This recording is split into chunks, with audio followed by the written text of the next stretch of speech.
Apa.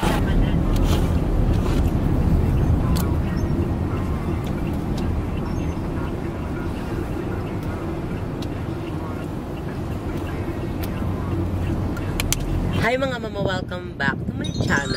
So today's video, on the way na tayo sa NAIA Terminal 4. At kanina muntikan ako magkamali kasi dapat ang ibubook ko is NAIA Terminal 3 kasi ang thinking ko doon na lagi lahat, ganyan-ganyan. Buti na lang kanina bago ko umalis, tiningnan ko yung aking boarding pass. Tapos nakita ko doon na sasakay ako sa NAIA Terminal 4. Yun, nalaman ko. Buti lang kung di ko nalaman yun, nagkamali ako niyan for sure. Ang nabuko yan NAIA Terminal 3. Kasi pumunta kami ng El Nido before NAIA Terminal 3. Pero ngayon, this time, papuntang Siargao is NAIA Terminal 4. Magkaiba pala yun. So, buti na lang nakita ko kasi kung hindi, may stress ako niyan. For sure, pagpunta ko niyan ng NAIA Terminal 3, malalaman ko na NAIA Terminal 4. Tapos magbubukta naman ako niyan for sure. Stress. Pero ganun pa man, I'm so happy kasi kahit papaano, hindi tayo na-stress ng bongga. For sure niya, may stress ako if ever mang nagkamali ako ng booking and naggagahol ako sa oras kasi dapat 12:45 andun na ako. Pero, ay hindi naman pala. Kasi 11:26 pa lang. And 11:32 andun na ako sa NAIA Terminal 4. Hindi man ako na-stress kasi nakapag-check-in na rin naman na ako. Pero dapat talaga 12:45 andun na ako kasi ayun yung para magko-close na yung chururut check-in. Update ko lang kay later kapag nasa NAIA Terminal 4 na tayo. And I'm super excited kasi papunta tayo ng Siargao. This is it. Marami akong chika sa inyo sa airport. Kasi bago ko sumakay ng Grab, na-stress ako kasi bago ko tumasakay, may nabook akong Grab. Nakakaloka. Ang dami niyang chika. Pero tala ko na lang niyang later kapag nasa NAIA Terminal 4 na tayo. I love you. Sa 100 metro, ikaw ay makakarating sa iyong destinasyon.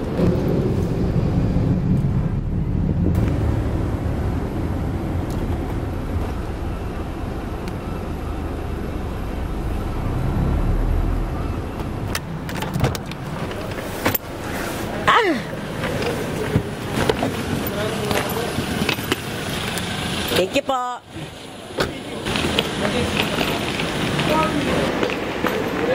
Okay. Thank you, sir. Stress. Kakaiba yung eksena dito.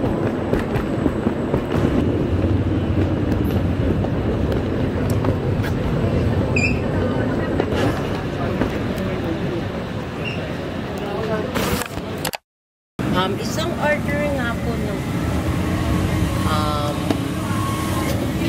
vanilla and cream cold brew po. Where's my phone?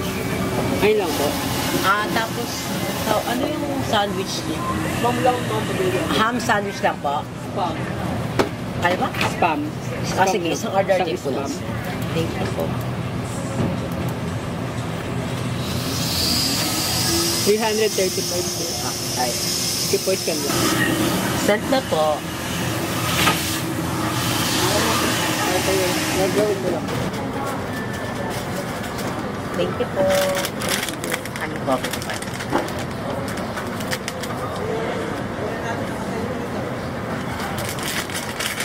Thank you, sir.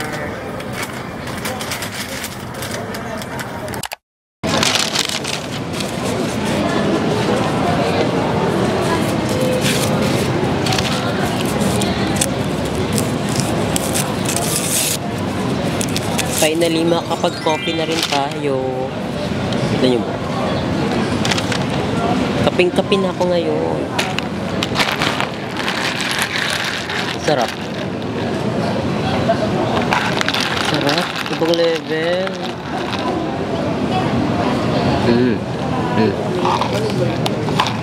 Last time yung papuntang El Nido, nag-get rin ako cinnamon. Ang sarap. Tapos, wala sila yung yung in-order kong sandwich. Spam lang, pero tingnan natin kung masarap. Na-excite ako. Dito na ako ngayon. Wala pang sinasabing boarding gate. Pero, bungko niya mama. Umuusok pa. Umuusok. Ang laki.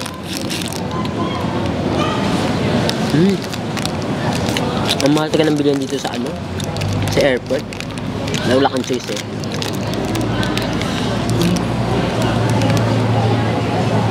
Sarap.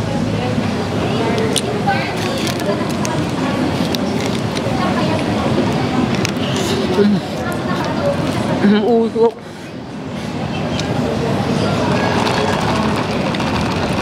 Siyempre, coffee yan. Ang sarap.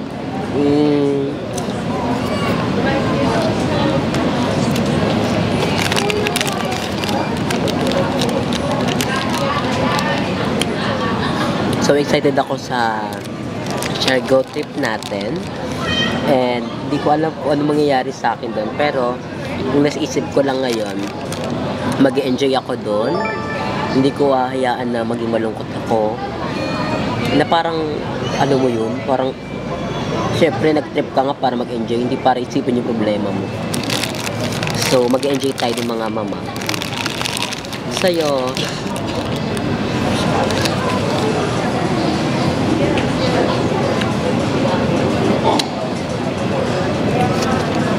kung ako rin naman, gusto ko rin kasama yung mga bayot, pero sadyang, syempre, mga bakla may kanya-kanya pinag-agastusan.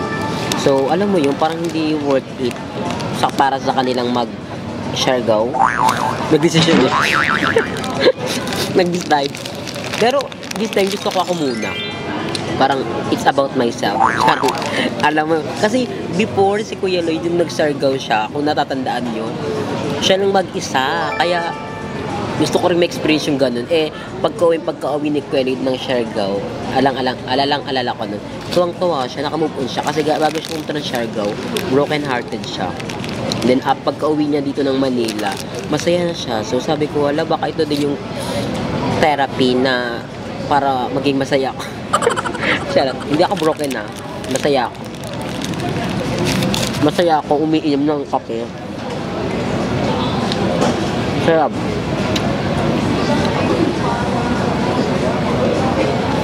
Ang sarap ng kape, mas try to. Ayoko lang yung cinnamon mismo nila. Yung mismong binibenta nila. Hindi ko siya gusto kasi ang bilis ko mabusog. Ang bigat sa tiyan. Gusto ko yung mga getong sandwich.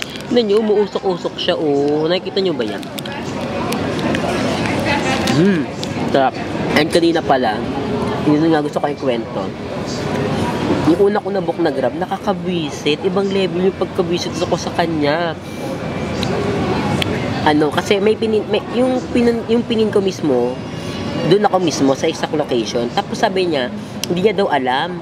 Ako na lang daw pumunta ko na saan siya. Sabi ko, kabog, ba't ako yung pupunta sa kanya? Ako ngayon nag-book sa kanya. Tsaka, hindi ko responsibility na puntahan siya kasi, niya yun, parang, trabaho niya yun, napuntahan ako. Nandun ako sa mismong pin location. Ang pinin ko kasi, police station. Nandun ako sa police station. So sabi niya, hindi niya daw makita yung police station. Sabi ko, paano hindi mo makikita Nandun yung nasa pin yun.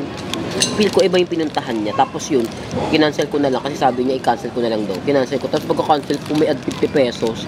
Hindi na yung pak na driver yun. Pero okay na yun. At least naman nakapunta ko dito ng maaga. And maayos. Tapos hindi pa ako late. Mahirap kasi pag na-late ka sa airport talaga. Kasi yung flight mo maka-cancel or else magre-rebooking ka. Pag rebooking mas mahal. Sarap.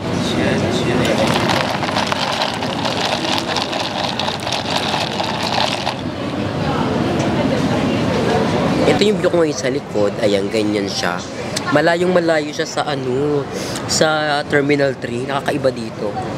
Buti na lang, may mga stall na mga pagkain, ganyan. Tsaka, etong Terminal 4, siya, parang pili lang yung pupuntahan yung destination. May nakita kong pa El Nido, pa Surigao ba yun? Basta Surigao or Siargao. Basta ganun. Parang, siya, parang itong Terminal 4 nila, parang parang ibang way. Hindi ko alam, parang pang ibang lugar siya. Tsaka more on Filipino. Pero may mga apam din naman, pero more on Filipino. Siguro yung mga apam, papunta rin ito ng Siargao. Pero, ganun pa man, excited na ako. Ang oras na, by the way, is 12:09. Ayan, 12:09 na po. Sabi ko kay later kapag papasok na tayo ng boarding gate. I love you so much and I'll see you later. Ay, natutuwa na ako kasi first time ko maka-experience na may ganyan. Hindi ba yung na lahat lahat dyan dahil nga nagkaroon ng... Hindi mo iba kasi yung parang yung mga, ang tawag mo, mga janitress, na parang, minsan parang, isa nang discriminate din. Hindi, meron din naman talaga na babae na babae. Oo. Meron din naman. Ang cute lang kasi may mga ganyang CR niya. Eh ako, di man ako naiiyak kung ano sabihin niya. Ditag ako na totoong babae. Ay, nagpaano ka? Anong nilagay? Ano po? Ay, breast... Ano ka? Ako. Hindi yelo po ito. Ha? Yelo. Kasi yung yelo, kung yelo yung plastic. Hindi. Hindi ko... Pagkain tayo doon. Birthday ni Ma'am Dayan. Ang boga ng restroom nila dito mga mama kasi meron silang all gender set. Ay, meron. Okay? Hindi kagaya sa isa. Ano yun na? Kaya dito, pero hindi na ito. Bilog yun. English nila? Order mo ako. Ulo, bukal na. Nagpa-fresh lang tayo kahit papaano kasi parang pikong hagard ko na. And this is the outfit. Ayan. Kasal? Delay ang flight natin. Nakakaloka.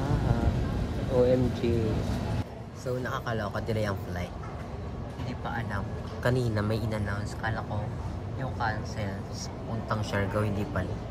Okay na yun. Pero nakakalokan delay. First time experience na may delay flight.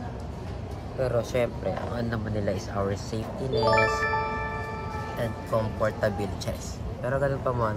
Api ko kayo kapag nakalipad na tayo kasi delay talaga. Kanina pa ako nag-aantay. Ano na, mag-aalas 2 na. Eh, ang flight ko 1:30. Tapos alas 2 na. Pero, sana naman tayo abutin ng gabi. Kasi marami akong gustong gawin ngayong araw. Hindi pwede sa unang araw madidelay tayo. Malungkot siya. Malungkot si mama. Once again, flight TG6839 bound for Siargao. This is Kate and together with my team, we are pleased to facilitate this boarding procedure for Siargao flight. Thank you, sir.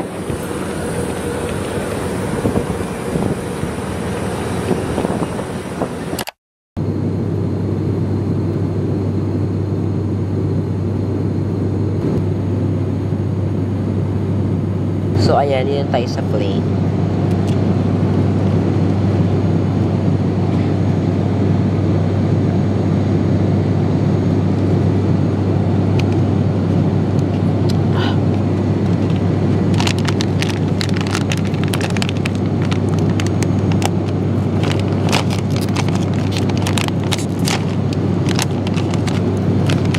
Dahil delay yung flight kanina, may palibre silang ganito. Nakakatawa. Aliw.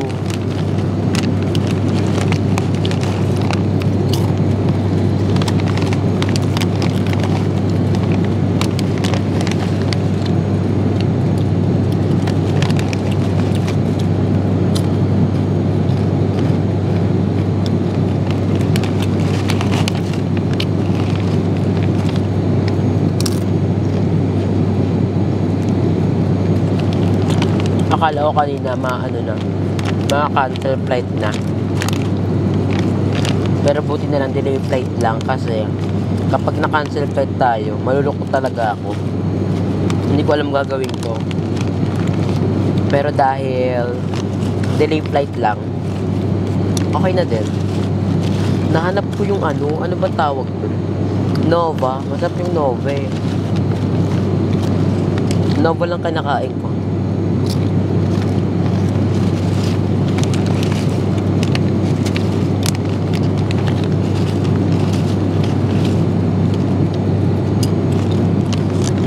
Ang oras na ngayon is 3:45.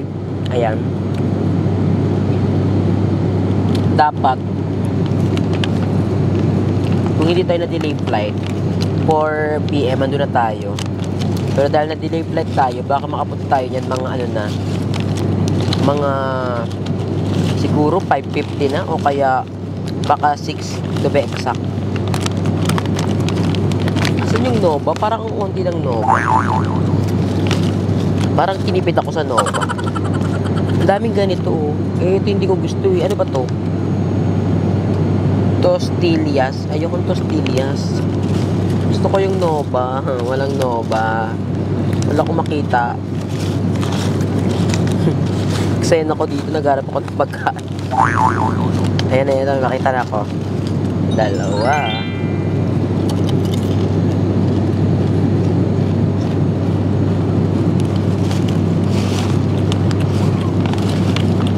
Ang cute ng play nila dito kasi maliit lang siya. Hindi ko na-expect na ganito lang pala sasakyan ko na maliit. Nakala ko kasi yung malaki, ganun. Gulag ako, ang liit lang pala.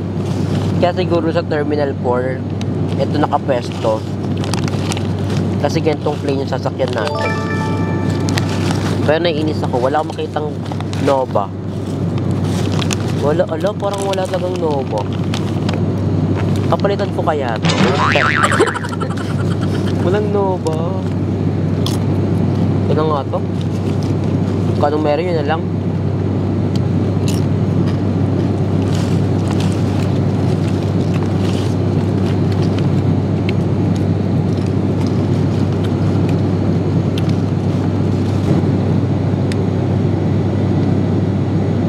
Update ko na lang kayo later kapag pababa na tayo ng plane.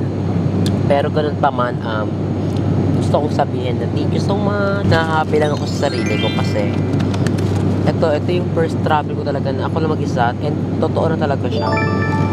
Hindi na siya biro. Hindi na siya eme-eme. So na-excite ako sa magiging ganap ko sa Siargao. May mga pinaplan na ako na gusto kong gawin, pero ayoko mo na i-discuss sa inyo kasi nga baka di matuloy, pero gagawin ko talaga yon. Na-excite lang ako. Nabangan niyo yung mga following vlogs ko about Siargao vlog. First time ko maka-experience ng delay na flight. Nakaka-ansa siya kasi di mo alam baka yung delay flight ubig na maging cancel flight na lang siya, pero buti na hindi tayo na cancel flight. Pero wala talagang Nova, naiinis ako.